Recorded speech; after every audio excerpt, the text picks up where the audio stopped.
اب آتے ہیں اس سورہ قاریہ میں تھا کیا ایسا کہ صحابی رسول اتنے خوف زدہ ہو گئے ہیں؟ اب ذرا اس سورہ قاریہ کے بارے میں جانتے ہیں، اور اس سے آپ کو ایک اور بات بھی سیکھنے کو ملے گی کہ جب ایک سورت میں اتنا کچھ ہے تو جو پورا قرآن سمجھ رہا ہوگا، پورا قرآن پڑھے گا، تو اس کے دل میں کیسی کیسی باتیں، کیسے کیسے خزانے آنا شروع ہو جائیں گے۔ سورہ قاریہ جو ہے، یعنی جس مبارک سورت کی تلاوت انصاری صحابی نے زبان مصطفیٰ سے سنی، ان پر خوف خدا کا غلبہ ہوا، یہ قرآن کریم کی مختصر صورتوں میں سے ہے، 30ویں پارے میں ہے، اس میں 1 رکوع ہے اور 11 آیتیں، بس صرف 11 آیات تلاوت کرو تو 2 منٹ میں پوری ہو جاتی ہے۔ اور اس صورت میں قیامت کی ہولناکیوں کو بیان کیا گیا ہے، اور سورہ قاریہ کے مضامین کے لحاظ سے 3 حصے بنتے ہیں۔ نمبر 1 قیامت کی ہولناکیوں کا بیان ہوا، دوسرے حصے میں اس بات کا بیان ہوا کہ جب قیامت آئے گی تو اس وقت دنیا کی کیا حالت ہوگی، ایٹماسفیئر کیسا ہوگا، اور تیسرے حصے میں قیامت کے اختتام کا بیان ہے کہ امتحان کیسے ہوگا، اس سینیریو میں جب لوگوں کا ایگزام ہوگا تو وہ کیسے ہوگا۔ صرف 11 آیتوں میں رب نے قیامت کا نقشہ بھی کھینچ دیا اور کیا ہوگا اس میں یہ بھی بتا دیا۔ اب ذرا غور سے دل تھام کر، اللہ کرے کہ ہم پر بھی اس صحابی رسول کی کیفیت کا صدقہ نصیب ہو، اور ہم قرآن سنیں اور اللہ کے خوف سے بھی لرزہ کریں جب بھیانک، خوفناک اور عذاب کی باتیں ہوں۔ اللہ قرآن میں فرماتا ہے، بسم اللہ الرحمن الرحیم، القارعۃ ما القارعۃ وما ادراک ما القارعۃ۔ القارعہ، اس کا ترجمہ کیا اعلیٰ حضرت نے دل دہلانے والی۔ مل قارعہ، کیا وہ دل دہلانے والی؟ وما ادراک مل قارعہ، اور تم نے کیا جانا کیا ہے وہ دل دہلانے والی؟ 3 بار ایک ہی بات، القارعۃ مل قارعہ وما ادراک مل قارعہ۔ علماء بڑا پیارا اس میں جواب دیتے ہیں کہ قرآن کا ایک بہت خوبصورت اسلوب ہے، اسٹائل ہے قرآن کا، کہ جب کسی بات پر انفسائز کرنا ہوتا ہے، تاکید دلانی ہوتی ہے، توجہ درکار ہوتی ہے، تو قرآن یہ انداز اختیار کرتا ہے، کلام اللہ کا یہ انداز ہے کہ لوگ خوب توجہ کریں، دیکھو بڑی اہم بات ہونے جا رہی ہے۔ اسی طرح کا انداز آپ کو سورہ قدر میں ملتا ہے، اِنَّا أَنزَلْنَاهُ فِي لَيْلَةِ الْقَدْرِ وَمَا أَدْرَاكَ مَا لَيْلَةُ الْقَدْرِ۔ قرآن خود پوچھتا ہے، بتاؤ تم نے کیا جانا، لیلۃ القدر کیا ہے؟ پھر قرآن اس کے بعد خود ہی بتاتا ہے، قرآن گویا بتاتا ہے کہ لیلۃ القدر کیا ہے۔ بالکل اسی طرح یہاں یہ انداز ہے کہ تم نے کیا جانا، کیا ہے دل دہلانے والی۔ اب القارعہ کس کو کہتے ہیں؟ مفسرین لکھتے ہیں کہ قارعہ قیامت کے ناموں میں سے ایک نام ہے۔ یہ لفظ کرعن سے بنا ہے، ایک چیز کو دوسری چیز پر اس زور سے مارا جائے کہ اس سے گرجدار آواز پیدا ہو، اس کو کرعن کہتے ہیں۔ یہ آواز جتنی زوردار، اتنی ہی دل دہلانے والی ہوتی ہے۔ اگر آدمی غفلت میں ہو، اپنے دھیان میں بیٹھا ہو اور اچانک کوئی آواز آ جائے، مثال کے طور پہ اللہ نہ کرے کچھ زوردار دھماکہ سنائی دے، ہمارا دھیان کہیں اور ہو، فوراً انسان گھبرا جاتا ہے، گاڑی میں جا رہا ہے، کوئی بڑا ہارن بجا دے، بندہ ہل جاتا ہے۔ اچانک آنے والی آواز جو ہے وہ دل دہلا دیتی ہے۔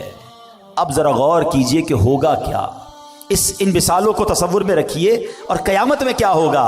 فرمایا تاجر کاروبار میں مصروف ہوں گے، nobody knows، پتہ بھی نہیں ہوگا، کسی کو پتہ نہیں ہوگا۔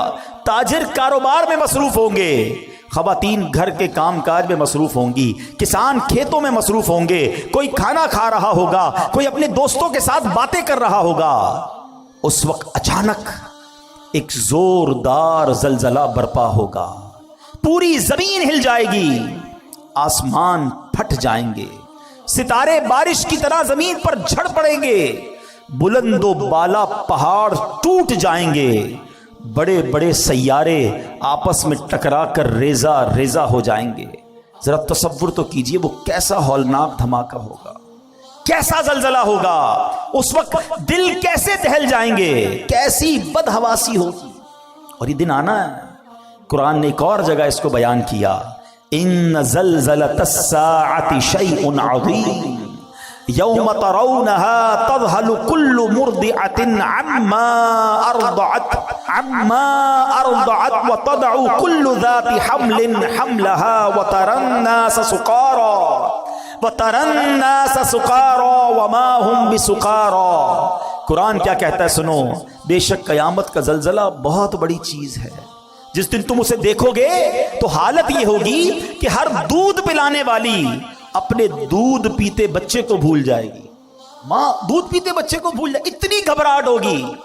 ہر حمل والی اپنا حمل ڈال دے گی، جس کا حمل ہوگا نا پریگننٹ ہوگی، اس کا حمل گر جائے گا. اتنا خطرناک وہ خوف ہوگا. فرمایا تو لوگوں کو دیکھے گا جیسے نشے میں ہیں، حالانکہ وہ نشے میں نہیں ہوں گے. بدحواسی ہوگی، گھبراہٹ ہوگی. یہ قیامت کا سینیریو ہے، یہ قیامت کا حال ہوگا. یہ ہے قارعہ. جبھی قرآن کہتا ہے وما ادراک مل قارعہ، تم نے کیا جانا، تمہیں کیا معلوم قارعہ کیا ہے. اب ذرا غور کیجئے گا، قرآن نے صرف 3 آیتوں میں ایک منظر کشی کی، کوسچن کریٹ کیا. اب قرآن بتا رہا ہے ہوگا کیا. سنو اس دن سینیریو کیا ہوگا، گھبراہٹ کیسی ہوگی. یوم یکون الناس کالفراش المبثوث. قرآن کہتا ہے جس دن آدمی پھیلے ہوئے پروانوں کی طرح ہوں گے. آپ نے دیکھا ہوگا جب بارشیں وغیرہ ہوتی ہیں تو پروانے آتے ہیں، بارشوں میں زیادہ آتے ہیں، اور وہ چھوٹے چھوٹے کیڑے کی طرح ہوتے، پر اڑتے مکھی کی طرح، اور کوئی ادھر جا رہا ہوتا ہے، کوئی ادھر جا رہا ہوتا ہے، کوئی ٹکرا کے گر رہا ہوتا ہے، لائٹ سے ٹکرا رہے ہوتے ہیں. کوئی ڈائریکشن نہیں ہوتی ہے، ادھر ادھر بدحواسی ہوتی ہے پروانوں میں. قرآن نے مثال دی کہ لوگ ایسے ہوں گے جیسے پروانے، کوئی ادھر بھاگ رہا ہوگا، کوئی ادھر بھاگ رہا ہوگا، ہر کوئی گھبرایا ہوا ہوگا، بالکل ہوش و حواس نہیں ہوگا. یہ تو لوگوں کا حال ہوگا. اب قرآن اگلی آیت میں کہتا ہے وَتَكُونُ الْجِبَالُ كَالْعِهْنِ الْمَنْفُوشِ. یہ پہاڑ جو ہے نا دنیا کی طاقتور ترین چیز ہے. آپ نے دیکھا ہوگا کتنے بڑے بڑے پہاڑ ہیں، اتنے دیو ہیکل جس کو کہا جاتا ہے پہاڑ. یہ پہاڑ ہلاؤ تو ہلتے نہیں ہیں، کتنے سال لگتے ہیں پہاڑ کو توڑنے میں. ہمارے سائیڈ ایریا وغیرہ میں پہاڑوں کو توڑ کے روڈ بنائے گئے تو ہم دیکھتے تھے سالوں لگتے تھے، ڈائنامٹ سے اڑانا پڑتا تھا، مگر تھوڑا سا حصہ ہلتا ہے اس کا. مگر اللہ فرماتا ہے جب قیامت کا زلزلہ آئے گا نا تو یہ پہاڑ پتہ ہے کیسے ہو جائیں گے. وَتَكُونُ الْجِبَالُ كَالْعِهْنِ الْمَنْفُوشِ. کہ کہا پہاڑ رنگ برنگی دھنکی ہوئی اون کی طرح ہو جائیں گے. یہ ہمارے علاقے میں بھی آپ نے دیکھا ہوگا، وہ رضائی بنانے والے کو، رضائی بنانے والا آپ نے دیکھا ہوگا ڈنڈی مارتا ہے رضائی پہ جب بنا رہا ہوتا تو اون جو ہے نا، اون روئی وہ اڑتی ہے. قرآن کہتے ہیں جیسے یہ روئی اڑتی ہے نا ایسے پہاڑ اڑ رہے ہیں. صرف 2 آیتوں میں ہمارے سامنے قیامت کا نقشہ آ گیا کہ لوگ بدحواس ہوں گے. یوم یکون الناس کالفراش المبثوث. اور پہاڑ کیسے ہوں گے؟ وَتَكُونُ الْجِبَالُ كَالْعِهْنِ الْمَنْفُوشِ. کہ پہاڑ تو اون کی طرح اڑ رہے ہوں گے. اب ہمارا کیا ہوگا؟ یہی خوف بہت تھا نا. نہیں ابھی تو بات شروع ہوئی ہے. اب ذرا انڈرسٹینڈ کرو بات کو. اللہ نہ کرے کوئی اچانک آفت آ جائے، کوئی ٹینشن آ جائے، زلزلہ آ جائے اور آپ بھاگ رہے ہوں اور کوئی بندہ آپ کو روکے، یار رکو ذرا بتاؤ تم نے آج دن کیسے گزارا ہے. آپ کہیں گے اللہ کے بندے حالت دیکھ رہے ہو، اتنی بڑی ٹینشن میں تم مجھ سے سوال کر رہے ہو.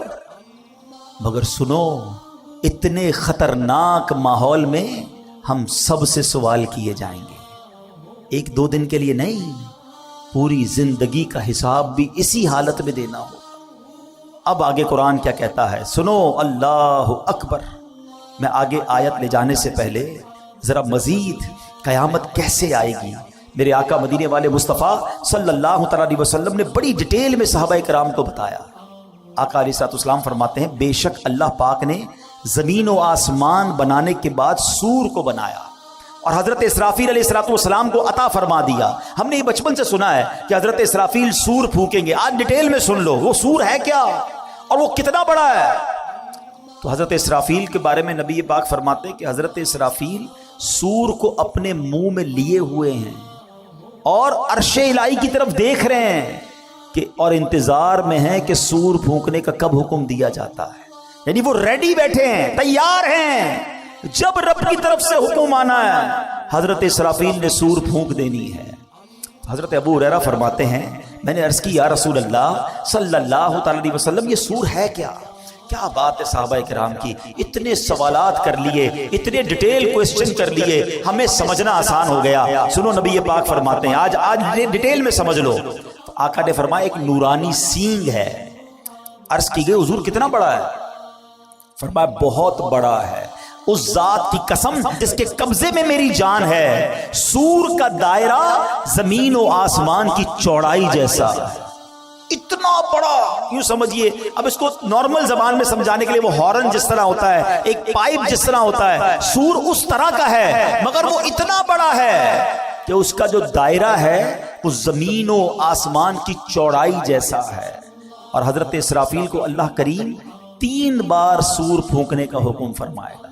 یہ سور 3 بار پھونکا جائے گا، یاد رکھیے گا۔ نمبر 1، پہلی بار نفخہ فزع یعنی گھبراہٹ کی پھونک ہوگی۔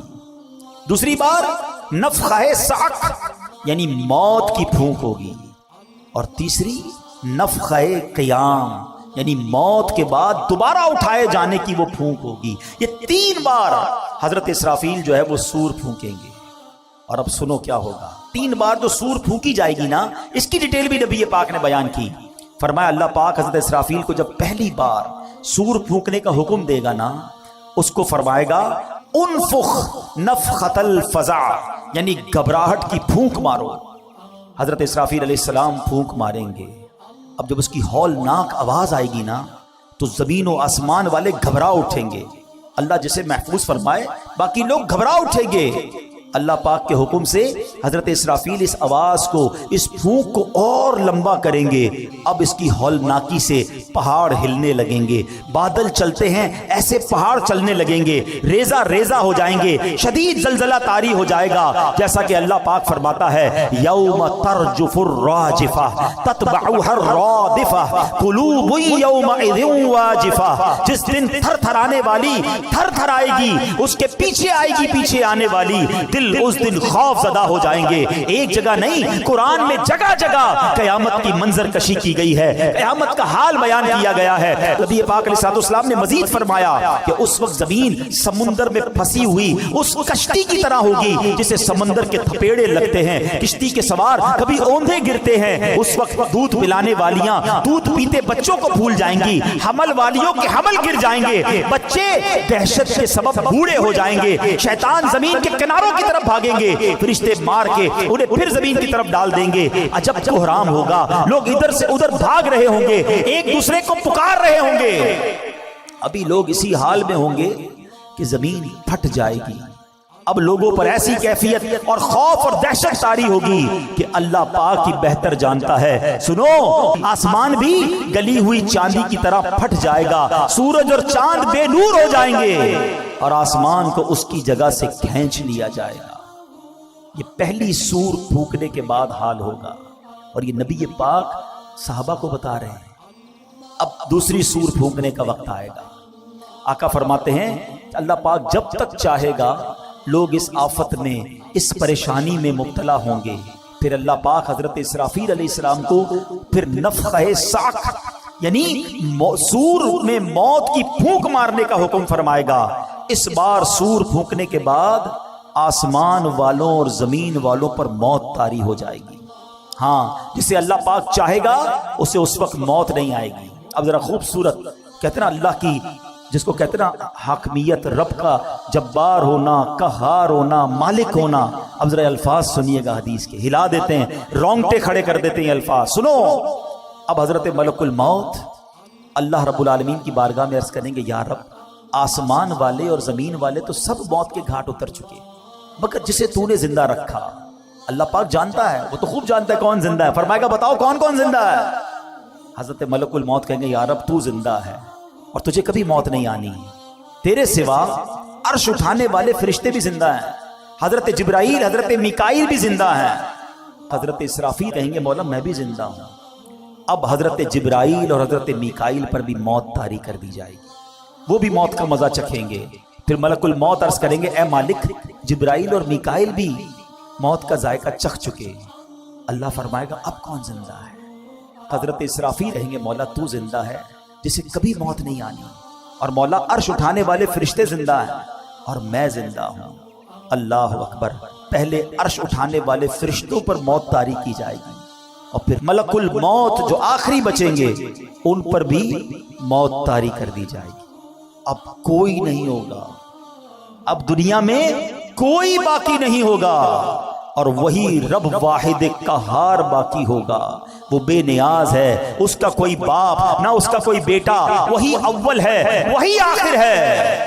اور اب اللہ کیا فرمائے گا؟ اچھا, اللہ اس وقت جو فرمائے گا نا وہ بھی رب نے قرآن میں بیان کر دیا ہے. کاش قرآن پڑھنے والے بن جاتے ہیں. سب کچھ موجود ہے قرآن میں. اللہ پتہ ہے کیا فرمائے گا؟ لمن الملک اليوم, آج کس کی بادشاہی ہے؟ اللہ اکبر. ان جملوں کی ہیبت کو اگر سمجھو نا, اللہ فرما رہا ہے جب دنیا میں کوئی باقی نہیں ہے, ان تمام متکبرین, ان تمام جابرین, ان تمام لوگوں سے خطاب ہوگا جو سمجھتے تھے کہ ہمارے دم قدم سے دنیا قائم ہے, ہم ہیں تو جناب فیصلے ہوتے ہیں, ہماری اتھارٹی ہے. اب اللہ فرمائے گا لمن الملک اليوم, آج کس کی بادشاہی ہے؟ اس وقت کوئی جواب دینے والا ہی نہیں ہوگا. اب اللہ خود ہی جواب ارشاد فرمائے گا, اور وہ جواب بھی قرآن میں موجود ہے. اللہ فرمائے گا للہ الواحد القہار, ایک اللہ جو سب پر غالب ہے. ہائے ہائے ہائے, میرا رب باقی رہنے والا ہے, وہ حی ہے, وہ قیوم ہے. پھر فرمایا میرے آقا نے زمین اور آسمان کو یوں لپیٹ لیا جائے گا جیسے کاغذ لپیٹتے ہیں. پھر اس زمین کی جگہ کوئی اور زمین بچھا دی جائے گی, آسمان کی جگہ اور آسمان بنا دیا جائے گا.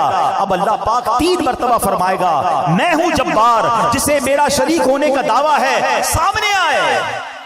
آج دنیا میں کئی لوگ معاذ اللہ اللہ کے سامنے اور غیر اللہ کی عبادت کرتے ہیں. اس وقت رب ارشاد فرمائے گا کون ہے میری شرکت کا دعویٰ دار, آ جائے میرے سامنے. اللہ اکبر. کوئی سر اٹھانے والا نہیں ہوگا. مخلوق کو اب اس نئی زمین پر ڈال دیا جائے گا.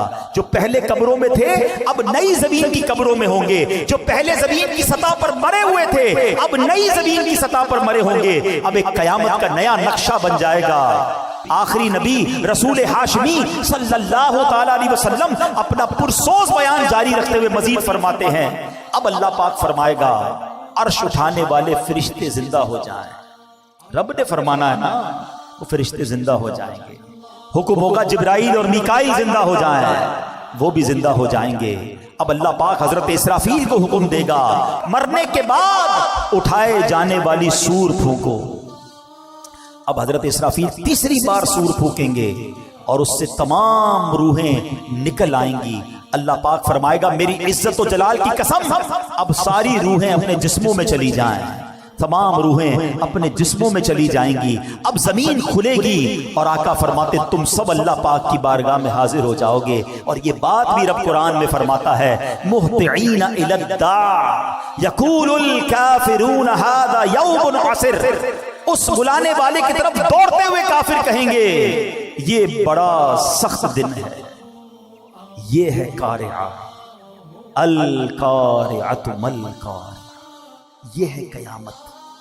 اچھا, جو قیامت کا حساب کتاب ہے نا وہ تو تیسری بار اٹھنے کے بعد معاملہ شروع ہوگا. یہ تو قیامت طاری ہونے کا منظر تھا کہ قیامت طاری کیسے ہوگی, اس میں دنیا سے لوگ جائیں گے کیسے, کیسے سور پھونکی جائے گی اور پھر دوبارہ اٹھایا جائے گا. حساب و کتاب, میزان کا معاملہ, پل صراط کا معاملہ, یہ تو تیسری باری سور پھونکنے کے بعد ہوگا. مگر قرآن ہمیں سمجھا رہا ہے کہ دیکھو وہ دن آنے والا ہے, اس دن کی تیاری کر لو. اور وہ دن کیسا ہوگا؟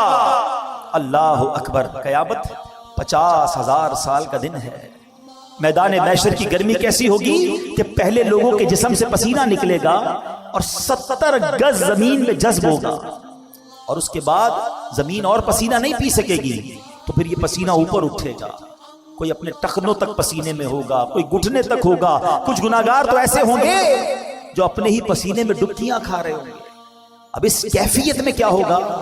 اللہ اکبر. کبھی گرمیوں کے دن ہوں, کام کاج سے ہم گھر پہنچے اور پسینہ ٹپک رہا ہو, جیسے دروازے میں داخل اور گھر والے کہے ذرا رکو رکو 5-6 باتیں پوچھنی ہیں.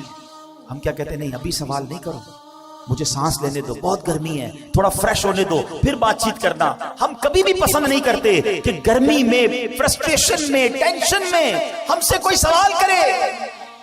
مگر قرآن کہتا ہے اس وقت سوال بھی کیسا ہوگا اور رزلٹ کیا آئے گا؟